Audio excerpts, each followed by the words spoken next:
जय श्री कृष्ण।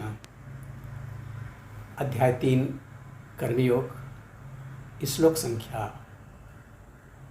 8। चलिए शुरू करते हैं।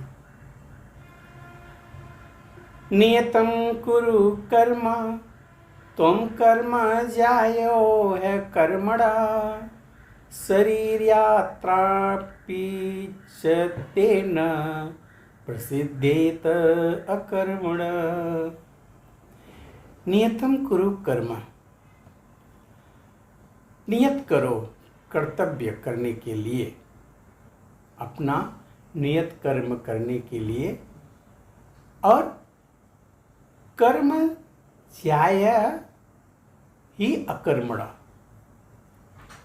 क्योंकि कर्म न करने की अपेक्षा कर्म करना श्रेष्ठ है। क्यों श्रेष्ठ है? अपना नियत कर्म करना है और कर्म ना करने की अपेक्षा कर्म करना श्रेष्ठ है। ऐसा क्यों कह रहे हैं? वो इसलिए कह रहे हैं कि शरीर यात्रापि च तेन प्रसिद्धेत अकर्मण। कर्म के बिना तो शरीर निर्वाह भी नहीं हो सकता।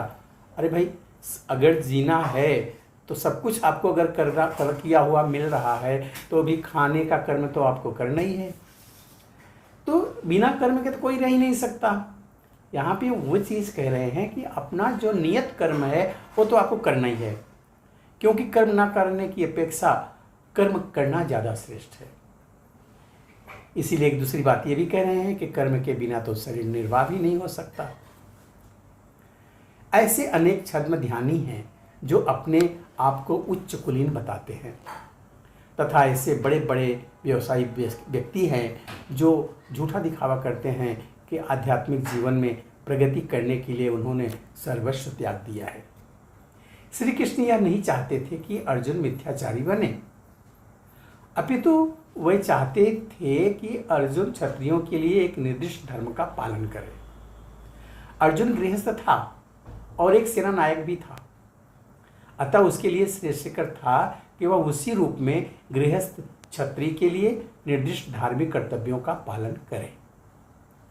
ऐसे कार्यों से संसारी मनुष्य का हृदय क्रमशः विमल हो जाता है और वह भौतिक कलमश से मुक्त हो जाता है। देह निर्वाह के लिए किए गए तथाकथित त्याग संन्यास का अनुमोदन न तो भगवान करते हैं और न कोई धर्मशास्त्र ही करता है। आखिर देह निर्वाह के लिए कुछ ना कुछ तो करना पड़ेगा और करना होता भी है। भौतिकतावादी वासनाओं की शुद्धि के बिना कर्म का मनमाने ढंग से त्याग करना ठीक नहीं है। इस जगत का प्रत्येक व्यक्ति निश्चय ही प्रकृति पर प्रभुत्व जताने के लिए अर्थात इंद्रिय तृप्ति के लिए मलिन प्रवृत्ति से ग्रस्त रहता है। ऐसी दूषित प्रवृत्तियों को शुद्ध करने की आवश्यकता है।